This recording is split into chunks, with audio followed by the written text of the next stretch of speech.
This is the Ted Wallachin Podcast.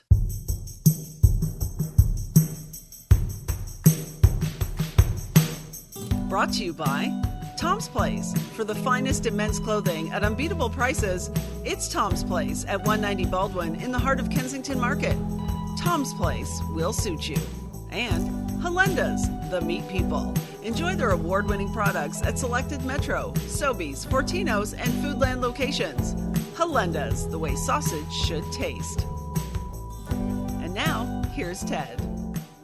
Thank you, Becky, and welcome one and all to June, the month that brings us the start of summer.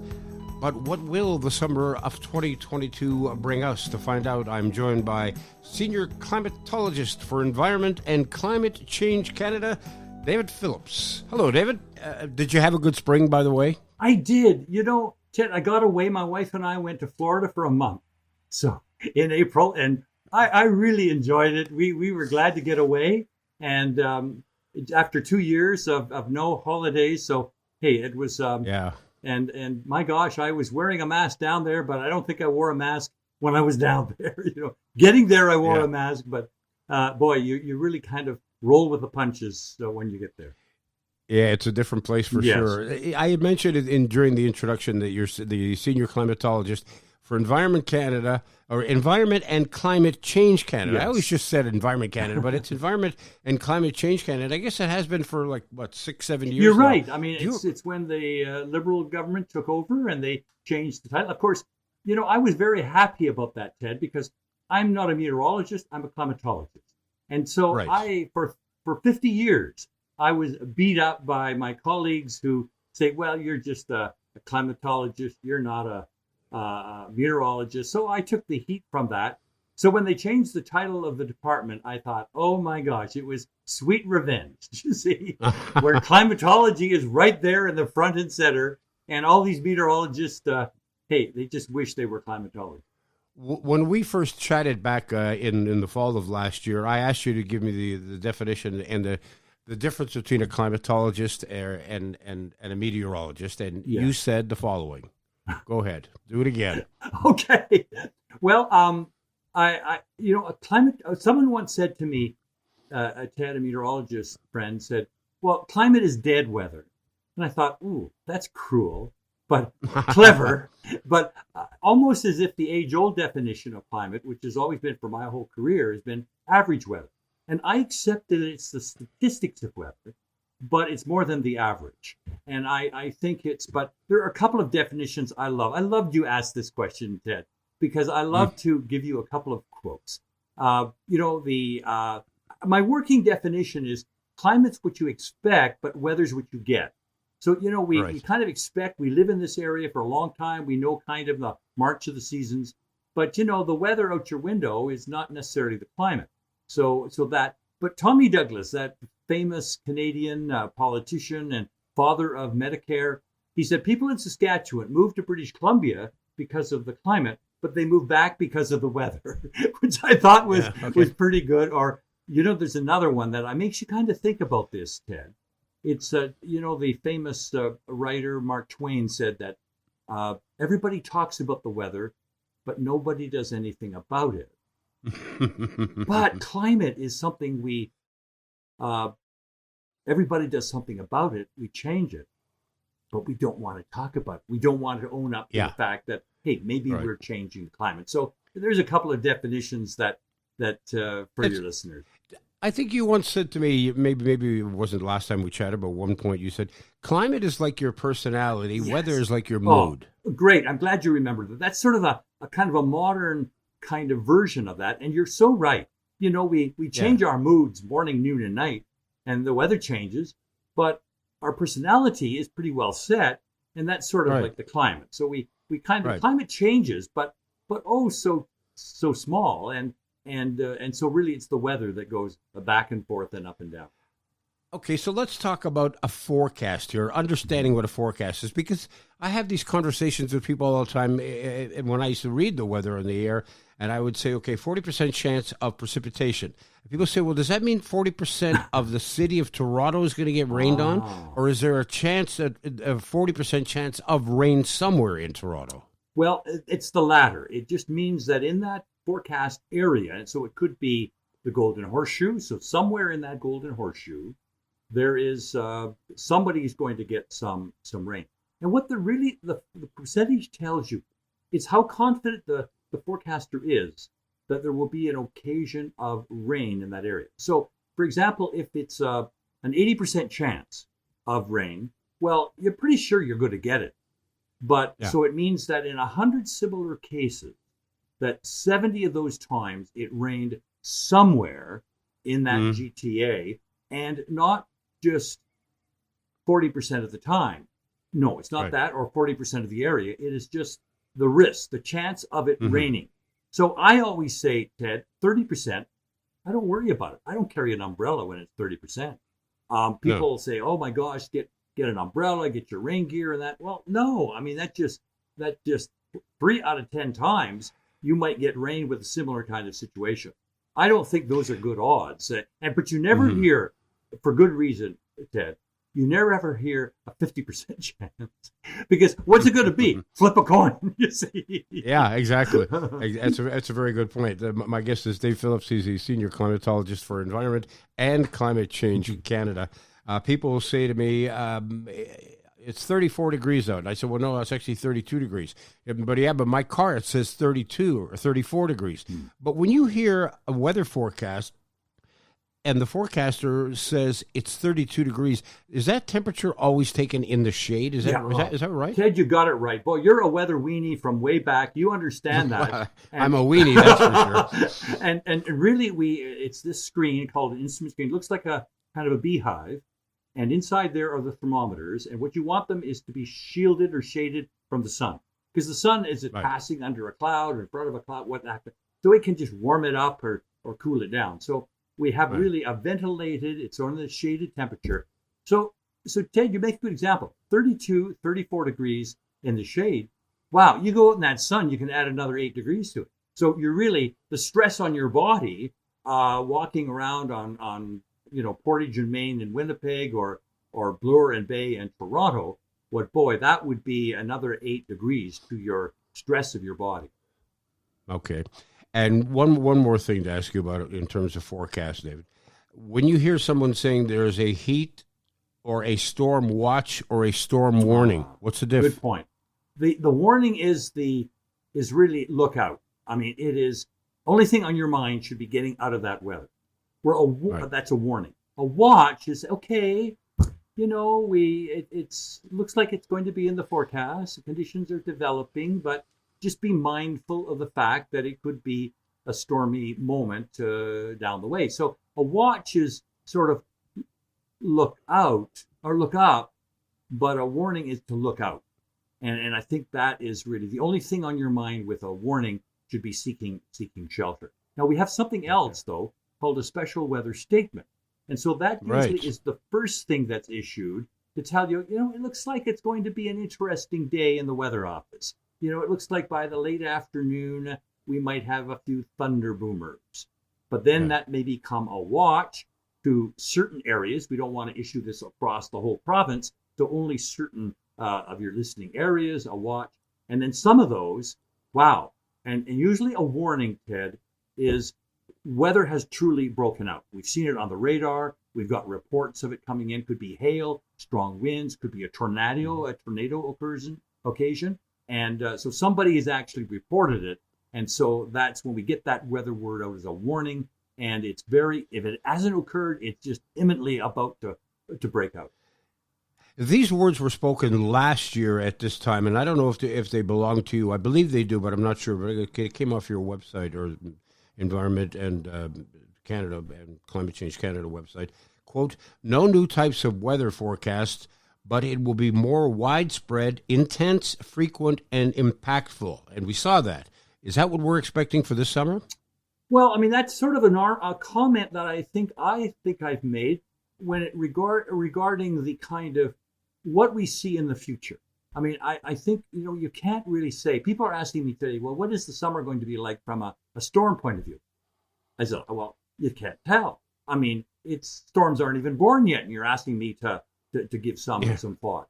But what we know that our climate has changed, Ted, to the point that our weather's becoming more impactful because there's more people, more property to damage. Right. But it's also becoming, we know the storms seem larger. They slow down. I used to say, Ted, the best thing about Canadian weather is that it hits and runs.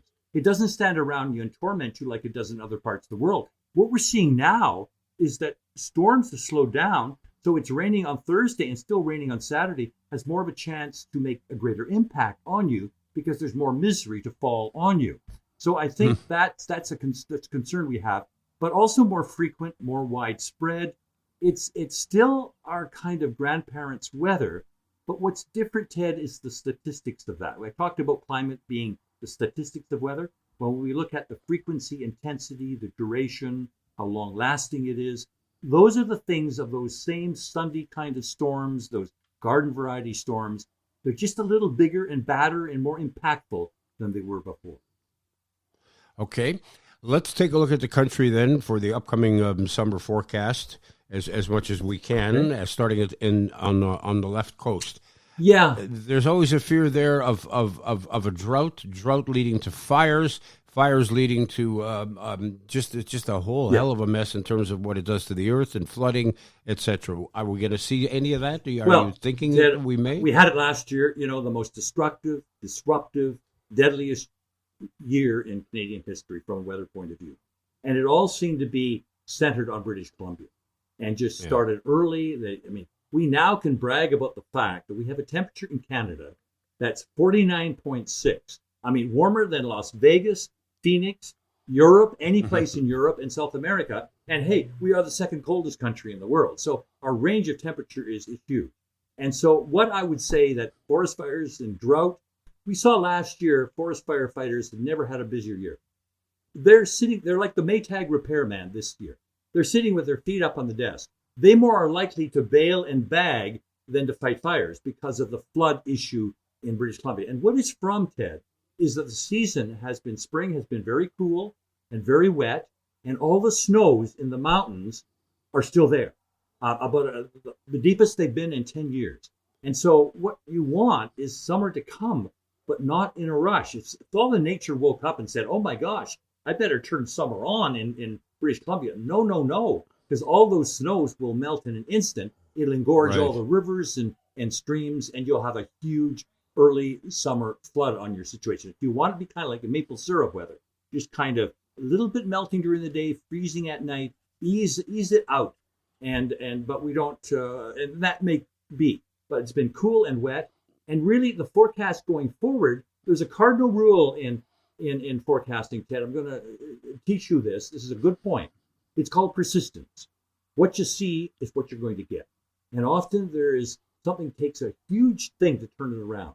So what you see out west right now with the spring, my sense that is really the pattern that we might see. So a little spoiling, the fruit won't be as sugary and won't be as big, and lotus land will seem not as attractive to people. So we think the forest fire season, they'll be there. It'll be in August rather than in June or July, but they'll get some good moments. But right now they're wishing that they had some dry and warm weather. Yeah.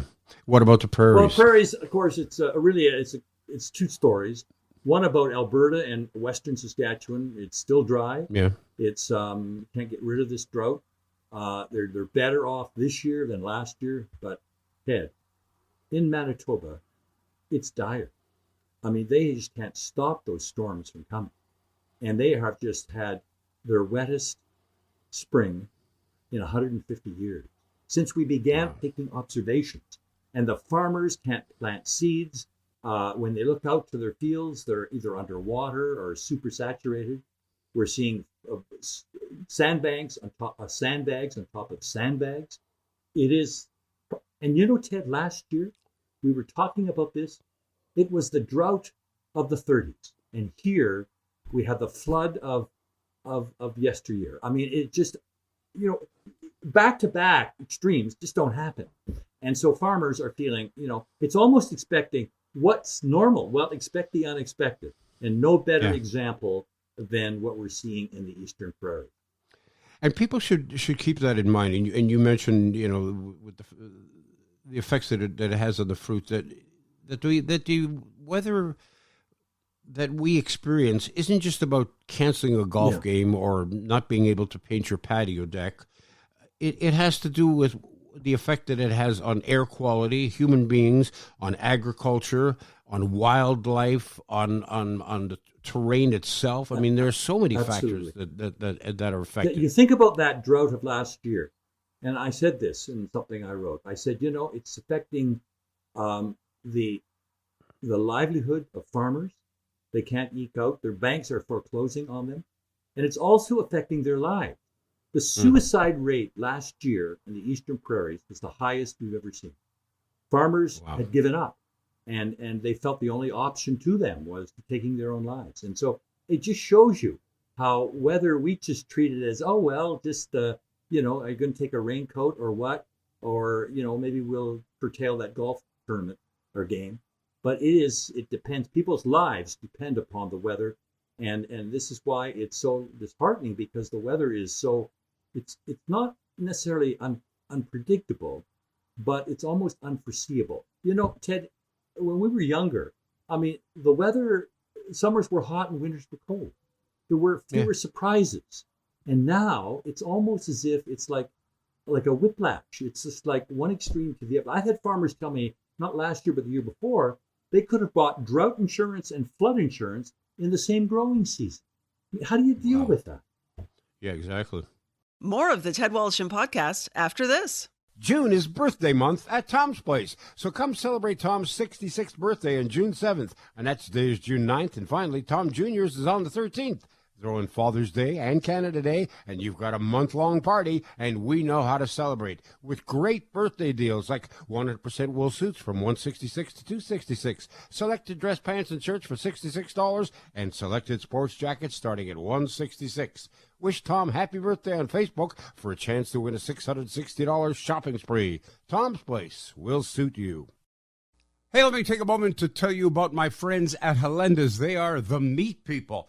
I've been a fan of their products for years now, and without a doubt, they make some of the best sausage in Ontario. They are multiple award winners, having captured the Ontario's Finest Meat Competition's coveted Award of Excellence on 3 occasions, in addition to dozens of individual product awards. Hollandaise has also received the Grand Champion ribbon at the past 2 Royal Winter Fair's ready-to-eat meat snack competitions. So whether you're preparing a charcuterie board or a full-blown sit-down dinner for your friends or family, you'll find Hollandaise award-winning products at fine meat shops throughout the province, now including selected Metro, Sobeys, Fortino's, and Foodland stores, along with their 7 Hollandaise locations. Their barbecued kielbasa is my favorite. On a fresh bun with horseradish, it is out of this world. But don't just take my word for it. Judge for yourself. On your barbecue, in your kitchen, or straight from the refrigerator. Hollandaise, the way sausage should taste. Now back to Ted Wallison. David Phillips is my guest. He's a senior climatologist for Environment and Climate Change Canada. Let's skip Ontario here and move into Quebec, start moving toward the eastern part of the country. For the benefit of my producer, Joey Roselli, who is living in Montreal, what is Mr. Roselli to expect this summer? Well, lots of good beer drinking on outdoor patios. Absolutely. He'll be... You got him nailed. Thumbs up. Okay. Yeah. All right. But, it is, we really think in Eastern Canada, I got to throw Ontario in because it is part of the pattern we're seeing across from Ontario to Quebec and to all Atlantic Canada, is it looks warmer than normal. And now I don't know if it'll be as hot as last year or the year before, but the number of days above 30 will certainly be up there. So it's going to be a muscle shirt and tank top kind of weather in the east. Mm-hmm. And I think that the other thing that's interesting, Ted, is I looked at each month, June, July, and August. And all of them are saying pretty well the same thing. And you don't often see that. Sometimes you'll say, June looks like it's going to be warmer than Hades. And July, it looks kind of miserable. And August, so. Well, it came out to be warmer than normal because of June. Well, all 3 months seem to be the same. So, and June is sort of like vacation hasn't started, kids are still in school. And so July, August, the dog days of summer is when you really want the summer-like weather. And that looks pretty good. The water temperatures look like they're going to go up. And so my sense is that there'll be a lot of people who like the kind of summer that we see here in the East. All the way right through We see it, Atlantic provinces. Exactly. We're seeing they've had a great year so far. It's been warmer than normal, and we've been able to avoid some flooding. There was some flooding on the Gatineau River just at the beginning of this week, but the Ottawa River didn't flood. We saw that nasty storm on May 21st that really shook people up from London right through to Quebec City, and a real violent kind of storm. And so now with hot and humid, of course, that's the other element of the East. It's going to be more humid because this air is tropical air. It comes with higher humidities. And even in the summertime, you get higher humidities because you get that Gulf of Mexico air, but then you add your own humidity from crops growing, gardens growing, and evaporation taking place. So we really, those kind of hot, humid, hazy days of summer look like they're going to be several of those this year. Is it true in general, David, that if spring comes later, everything else comes later? That means the snow comes later in the winter, or is that just something we believe? I think it's what we believe, Ted. There's no proof. There's no correlation. The only one there's a slight correlation is that how is spring going to unfold depends kind of on how your winter was. Because if the winter is pretty tough, if the ground is frozen right down deep, frost line is very deep, if you have a lot of snow on the ground, well, before spring can really arrive, I mean, astronomically it arrives on a precise moment. But in terms of from a weather point of view, you got to get rid of the look and the feel of winter. You got to melt that ground. You've got to get rid of that snow, and then it can actually begin to warm up. The soil is warming up to take the seeds and things like that. So that's the only connection from month. But just because you have a lousy winter doesn't mean that nature's going to give you a pleasant kind of summer. But Ted, I always think I would hate the job of actually even manufacturing the weather. I just try to guess what it's going to be. But you couldn't please everybody. I mean, some people like lousy weather so they don't have to visit the in-laws on the weekend. So, I mean, there's all kinds of reasons why we want the weather that we I think that we like summers to be because we put in with long winters. And so we feel that we're owed summers, but nature never takes IOUs. It just gives it to you what it wants. You raise a good point, David, because the golfers want it to be sunny and bright, and the farmers are looking for some rain to grow their crops. The best, if you could compromise and say, okay, I'll tell you what, during the day it's going to be sunny and bright, and then we're going to get rain all night long when nobody's golfing, and you can have your all your plants and your crops growing nicely. I put you in charge of manufacturing the weather. I think that is that is really good. But you know, as a broadcaster, a legendary broadcaster, you know how much of a mistake it is to say, looks like a great weekend, sunny, warm, lots of barbecues, when the farmers are praying for rain. So we can't editorialize the rain. What is good for somebody is not necessarily good for other people. So I always try to, stay away from trying to editorialize on the weather. Exactly. And to sort of go back, flipping back to the 40%, 50%, 60% chance of rain, I had a friend who owned a golf course, and he used to freak out at me all the time and say, Ted, will you please go in there and tell these people that it's not necessarily going to rain just because it's 40% or even 60% chance? That doesn't mean it's going to rain right here on my golf course. Please make sure that people understand that. He was like begging. I know, Ted. You're so right. The recreation industry, the tourism industry, the entertainment industry hates that figure because people will make a decision. Oh, it's going to rain. Well, what are the chances? Oh, I didn't hear that. It's just going to rain. They heard 30%. Yeah. And then the other one that really people just despise it is the wind chill. They hear the wind chill is going to freeze flesh in 10 minutes, and it's going to be minus 35 when the air temperature is only minus 20. People are canceling their theater events for that, and so movie theaters will just berate us for saying, why are you emphasizing the wind chill? It doesn't occur. There's no measurement of it. It's like a feel-like kind of temperature. And so I think It's not the actual sometimes you can temperature. read too much. No, it isn't. Yeah. There's no thermometer. It's just a combination of, hey, what would be a cold day when the winds are howling? Well, that would be a day it kind of feels like that. Well, it's a feel like temperature. It's not an actual temperature. So I think that people kind of they emphasize too much I always think they emphasize the bad aspects of weather. You know, for example, Ted, what we do in Canada, Canadian is one who uses Fahrenheit in the summer, but Celsius in the winter. Because what does 33 feel like in the summer? No, I want to know, is it close to 100 degrees? You say that's right. And then in the winter right. time, I mean, if it's minus 20, well, gee, that's only plus 3 degrees Fahrenheit. Doesn't feel quite as cold. Yeah.